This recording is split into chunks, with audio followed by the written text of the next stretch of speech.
नमस्कार मित्रांनो, power of equity Marathi channel मध्ये आपलं स्वागत आहे. बघा मित्रांनो, मार्केट आता बॉटम पासून अप साइडला चाललंय. हे बघून सुद्धा म्हणजे बरेच आनंद वाटते मित्रांनो. मला तर आनंद वाटते. तुम्हाला आनंद वाटते का नाही हे कॉमेंट बॉक्स मध्ये जरूर कॉमेंट करा. तर ह्या जे मार्केटमध्ये आता बॉटम तयार झालेला आहे, ह्याला बघून आपण एक दोन तीन स्टॉक बद्दल अनालिसिस करणार आहोत.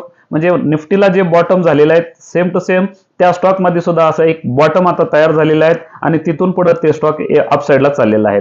आणि निफ्टी जे बॉटम झाले आणि ते एक इम्पॉर्टंट लेवलला जे ब्रेक दिलेला आहे, तर हे ब्रेक झाले ते इथून पुढचं टार्गेट काय राहणार आहे हे सुद्धा आपण आता अनालिसिस करू मित्रांनो. खरं अनालिसिस करायच्या आधी पॉवर ऑफ इक्विटी मराठी चॅनलला जरूर सबस्क्राईब करून घ्या, तसंच बेल आयकॉनला सुद्धा प्रेस करा मित्रांनो. तर चला मित्रांनो, आपण त्या स्टॉक बद्दल आता अनालिसिस करू. तर चला मित्रांनो, पहिल्यांदा आपण आता निफ्टीचा अनालिसिस करू. निफ्टी अनालिसिस झाल्यानंतर ना मग आपण काय करू, ऍक्च्युली स्टॉक बद्दल अनालिसिस करू. तर हे बघा, पहिला काय करतो, हे सगळं मी ड्रॉ केलेलं डिलीट करतो, झालेलं आहे डिलीट. तर इथं जे निफ्टीचं आता जे कॅन्डल आहेत मित्रांनो, हे वीकली कॅन्डल आहेत. तर वीकली कॅन्डलच्या हिशोबानं आता मी तुम्हाला दाखवतो मित्रांनो. तर आता थोडंसं पेनचा कलर चेंज करतोय. हे बघा, निफ्टीचा हा वीकली कॅन्डल आहे. तर वीकली कॅन्डलच्या हिशोबानं जर बघितलं तर मित्रांनो बघा, तुम्हाला सांगतो, इथं मी एक ट्रेंड लाईन ड्रा करतोय. म्हणजे बघा, इथून इथंपर्यंत आणि ॲज इट इज दुसरी एक ट्रेंड लाईन ड्रा करतोय. हे बघा, इथून सॉरी ह्या रेंजमध्ये.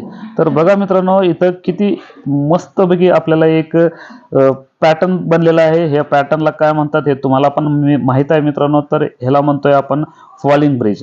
तर ह्या फॉलिंग ब्रिजला इथं किती एकदम छानपैकी आपल्याला ब्रेकआउट मिळालेला आहे.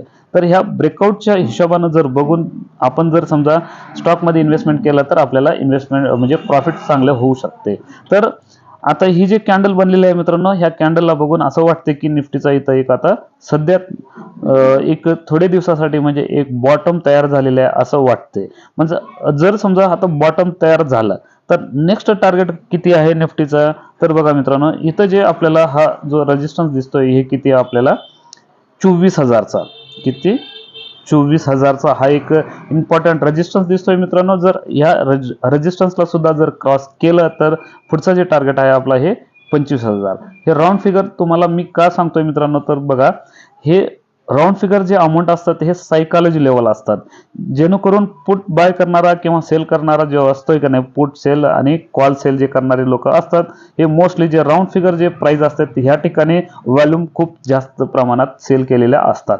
म्हणून इथं राऊंड फिगर जे आकडे असतात ह्याच्यावरती ब्रेक करायला खूप जड जातात. म्हणून मी तुम्हाला सांगतोय की राऊंड फिगर घेतोय आता म्हणजे सध्या. तर बघा मित्रांनो, तर आता ह्या हिशोबानं जर बघितलं तर तुम्हाला काय वाटतं माहिती आहे का, म्हणजे मला असं वाटतं की नाही, तुम्हाला काय वाटतं हे कॉमेंट बॉक्समध्ये कॉमेंट करा मित्रांनो. तर इथं जे आता आपल्याला सध्या जे बॉटम तयार झालेले आहे ते किती, 22,350च्या आसपास आपल्याला एक बॉटम तयार झालेलं आहे मित्रांनो. तसंच आता खालच्या बाजूला जे आपल्याला स्टॉप लॉस म्हणून म्हणजे सपोर्ट म्हणून जे आपण आता अनालिसिस करायचं आहे ते किती माहिती आहे का, हेच म्हणजे 22,350चा एक आता आपल्याला ही जी वीकली कॅन्डल आहे, हे जे मोठी कॅन्डल तयार झालेली आहे मित्रांनो, त्या कॅन्डलचा जे लो आहे हेच आपल्याला पुढचा सपोर्ट राहणार आहे आणि ते सपोर्ट आहे 22,350चा. ओके. तर इथून पुढं समजा ह्याला सुद्धा 22,350ला जरी ब्रेक केला तर दुसरा जे राहणार आपला किती, ऑलमोस्ट 21,000चा आपल्याला एक इम्पॉर्टंट 21,280चा आहे मित्रांनो. खरं 21,280च्या ऐवजी तुम्ही 21,000 आपण राऊंड फिगर धरू, ह्याला आपण इम्पॉर्टंट सपोर्ट म्हणून आपण आता समजतोय मित्रांनो. तर ह्याच पद्धतीनं जर समजा आपण अनालिसिस केलं तर आपली म्हणजे अनालिसिस सुद्धा नॉलेज सुद्धा म्हणजे जास्त प्रमाणात वाढेल मित्रांनो. अनालिसिस करत राहायचं आहे. तर तसंच तुम्हाला सांगतो बघा, डेली कॅन्डल जर केला तर डेली कॅन्डलमध्ये तुम्हाला खूप छानपैकी दिसतंय बघा. तर किती इथं मस्तपैकी ब्रेकआउट मिळालेला आहे बघा. तर इथून पुढे थोडंसं असं खाली येऊन परत पुन्हा निफ्टी वर जायचं प्रयत्नात आहे मित्रांनो. तर ह्या निफ्टीला बघूनच आपण आता ह्या आठवड्यात जे स्टॉक घेणार आहे त्या स्टॉकचं नाव आहे मित्रांनो बघा, ज्या स्टॉकमध्ये तुम्हाला आता अनालिसिस करून सांगतोय मित्रांनो, ते माझा अनुभव फक्त सांगतोय तुम्हाला. मी काय गायडन्स वगैरे देत नाहीये, फक्त माझा अनुभव तुम्हाला शेअर करतोय मित्रांनो. मी तुम्हाला गायडन्स देण्यासाठी सेबी रजिस्टर्ड नाहीये, फक्त माझा अनुभव मी शेअर करतोय. तुम्ही याला टिप म्हणून समजू नका, एक एज्युकेशन म्हणजे कसं आपण मार्केटमध्ये ॲनालिसिस घ्यायचं आहे हे शिकण्यासाठीच फक्त मी तुम्हाला आता दाखवतो मित्रांनो. तर बघा वीकली कॅन्डलच्या हिशोबानं जर बघितलं तर तुम्हाला सांगतो बघा, इथं ऑलमोस्ट कधी माहिती आहे का, 2022 साली जेव्हा इथं एक आपण ह्याला इम्पॉर्टंट एक रेजिस्टन्स धरतोय, तर ह्या रेजिस्टन्सला इथं ब्रेकआउट मिळालेला होता. तर जेव्हा हे असं कम्प्लीट साईडवेज जाऊन हे जे ब्रेकआउट मिळालेला होता मित्रांनो, तर कम्प्लीट बघा हे टार्गेट कम्प्लीट केलेलं होता आणि एक एक म्हणजे वन वे मूव्ह दिले मित्रांनो असंच. त्यानंतर ना मार्केटमध्ये एक इथून एक घसरणं चालू झाले. हे इंटरनल प्रॉब्लेम होता मित्रांनो, ह्याच्याबद्दल आपण वाटलं तर तुम्ही कमेंट करा ते प्रॉब्लेम काय होता. इथं मार्केट इथून खाली आल्यानंतर म्हणजे मार्केट नाही आहे एंजल ब्रोकिंग, त्याच्याबद्दल पण आपण आता एक व्हिडिओ बनवू मित्रांनो. खरं तोपर्यंत इथं हे बघा एकदम शार्प सेलिंग आलं. शार्प सेलिंग आल्यानंतर ना परत एकदा इथंच बरोबर ह्याच पॉईंटला बघा इथं किती एक मस्तपैकी सपोर्ट घेतला आणि इथून परत एक मूव दिला आपल्याला. इथं एक वरच्या बाजूला एक आपल्याला बॉटम बनलेला टॉप बनलेला आहे मित्रांनो. तर आपण ह्याला काय म्हणतो, एकदम हाय. हाय नंतर हे किती हायर लो, ह्या लोच्या वरती क्लोजिंग दिला नाही म्हणून आपण ह्याला म्हणतोय हायर लो. तसंच इथं एकदम बघा इथं हाय लोवर इथं लो आहे आणि लो आणि ह्या लोच्या खाली आपल्याला क्लोजिंग दिलाय. खरं ह्याला लोवर लो म्हणतोय आपण. तर ह्या लोच्या खाली ब्रेकआउट न देता जे आता वीकली जे कॅन्डल आहे मित्रांनो, ही वीकली कॅन्डल फक्त इथं आपल्याला शॅडो मारलेले आहे, फक्त त्याच्या खाली आपल्याला क्लोजिंग दिलेला नाहीये. म्हणजे लोवर लो बनलंय, फक्त क्लोजिंग मिळाल्या नाही. तर क्लोजिंग जर मिळालं नसल्यामुळं आपण जे मागचे 2 कॅन्डल्स असतात त्या 2 कॅन्डलच्या वरती जर समजा सध्या करंट चालू आहे जे कॅन्डल जर समजा त्याच्यावरती जर क्लोजिंग दिला तर आपण त्याला म्हणतोय एसएल हिट झाला. आणि सेल मध्ये जे होतं ते एसएल हिट झाला आणि हा स्टॉक आता बाईंग मध्ये आलेला आहे.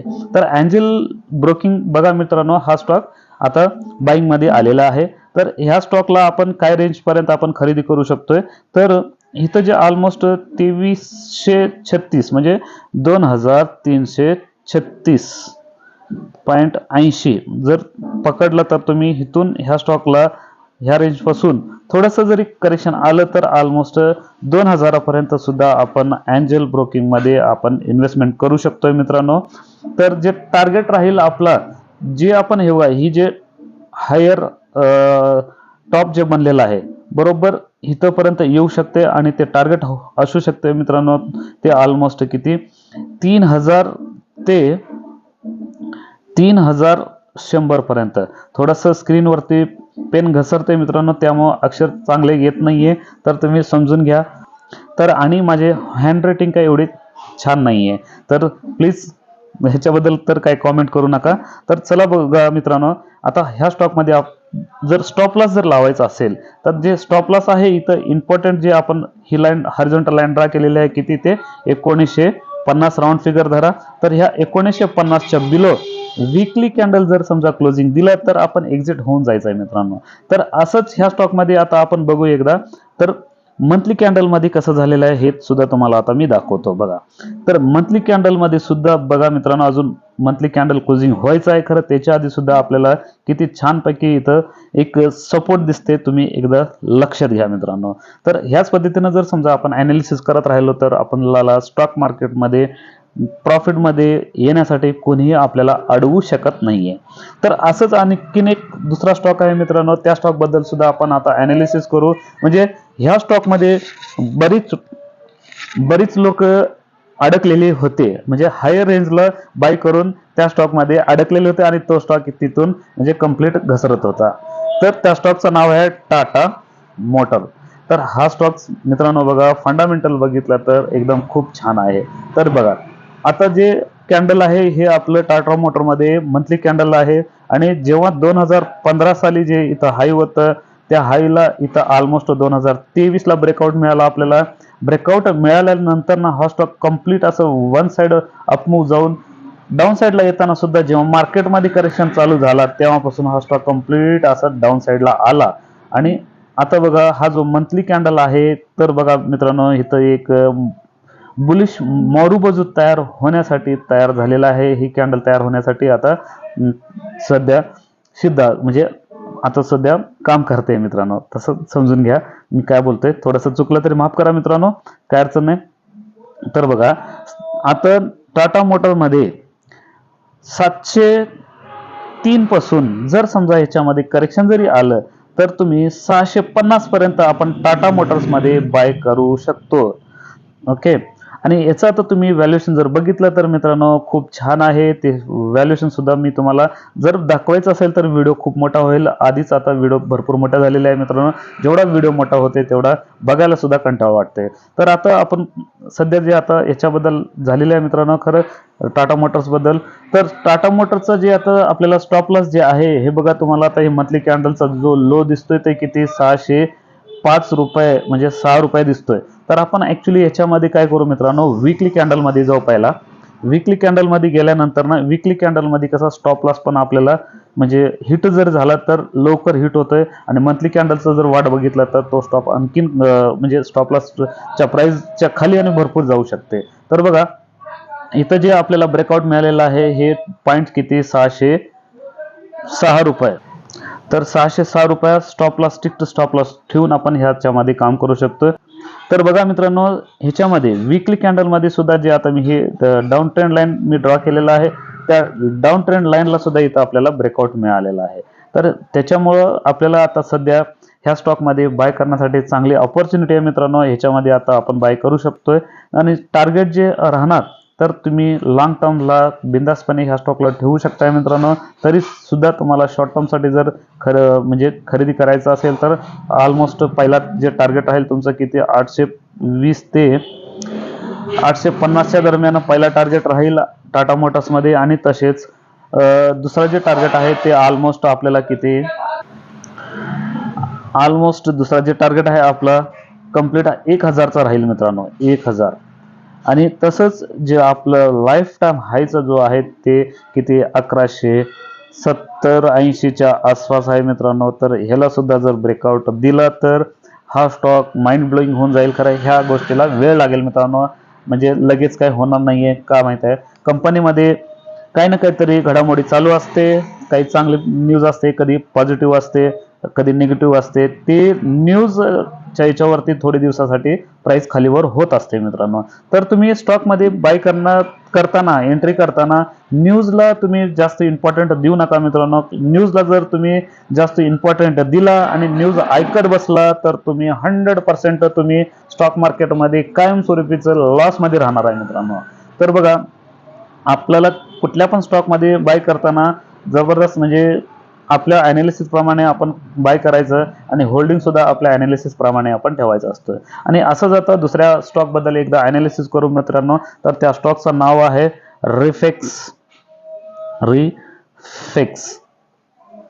इंडस्ट्रीज. तर हा स्टॉक मध्ये आपण बाय का करायचं हे सुद्धा तुम्हाला आता मी सांगतोय बघा. तर हे बघा मित्रांनो, जेव्हा इथं याच्यामध्ये बॉटम तयार झालेला होता, तर हे बॉटम तयार झाल्यानंतर ना मार्केटमध्ये जे आता सध्या एक घसरणूक चालू झालेली होती कम्प्लीट, आणि त्यानंतर ना एक तुम्ही इथं जर बघितलं तर आपल्याला ह्याला नेकलाईन म्हणतोय आपण, आणि ह्या नेकलाईनला इथं ब्रेकडाऊन दिलेला होता. तर बघा, ब्रेकडाऊन दिल्यानंतर ना ह्या स्टॉकचं जे इथून जे आपल्याला नेक हाय आणि जे लो आहे ह्याच्यामधला जो गॅप आहे हे टार्गेट असतोय मित्रांनो, आणि त्याच्या शेजारी आपल्याला हे स्टॉप लॉस असतोय. जर ह्याच्यावरती जर गेला तर आपण एक्झिट होऊन जायचं आहे. तर इथं एक आपल्याला एम पॅटर्न बनलेला होता, आणि हे एम पॅटर्नला इथे ब्रेकआउट दिल्यानंतर ह्या स्टॉकमध्ये एक म्हणजे हा ब्रेकआउट दिलेला जो टार्गेट आहे मित्रांनो, ते टार्गेट कंप्लीट झालेला आहे इथं 377. तर त्यानंतर ना हा स्टॉक इथं एक आपल्याला एक ग्रीन कॅन्डल बनलेला आहे बघा. थांबा, हे सगळं मी काढतो. तर ह्या स्टॉकमध्ये जर बघा मित्रांनो, तुम्हाला दाखवतो हे बघा, इथं जे आता आपल्याला ही जे ग्रीन कॅन्डल बनलेली आहे, ते ह्या ग्रीन कॅन्डलचं जे खालनं वरती शॅडो मारून क्लोजिंग वरती मिळालेलं आहे, आणि इथं सुद्धा असंच ह्या पॅटर्न मध्ये इथं आपल्याला क्लोजिंग मिळालेलं आहे. तर आता जी ह्या वीकचं जी कॅन्डल आहे हे ट्रेंड लाईनच्या वरतीच आपल्याला क्लोजिंग दिलेली आहे मित्रांनो.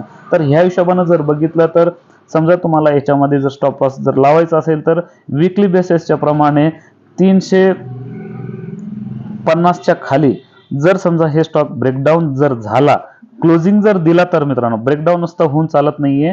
वीकली क्लोजिंग म्हणजे फ्रायडेच्या दिवशी आपल्याला हा स्टॉक क्लोजिंग मिळाला पाहिजे. तर ह्या म्हणजे 350च्या खाली तरच तुम्ही ह्या स्टॉकमध्ये एक्झिट होऊ शकताय.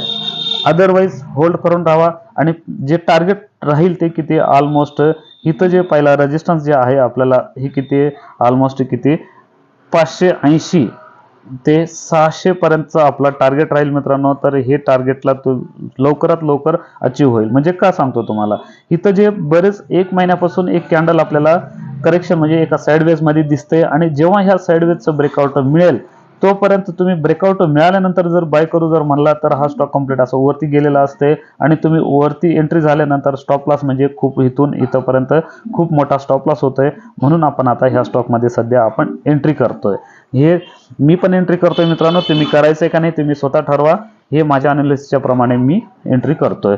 तर टार्गेट आपल्याला जर राहील ते 600चा राहील आणि स्टॉप लॉस जे राहील किती 350च्या खाली जर क्लोजिंग दिला तर एक्झिट होणार मित्रांनो. तर बघा मित्रांनो, आता अनालिसिस करून झालेली आहे. तसंच आपण पुढच्या व्हिडिओमध्ये भेटू मित्रांनो. तोपर्यंत धन्यवाद.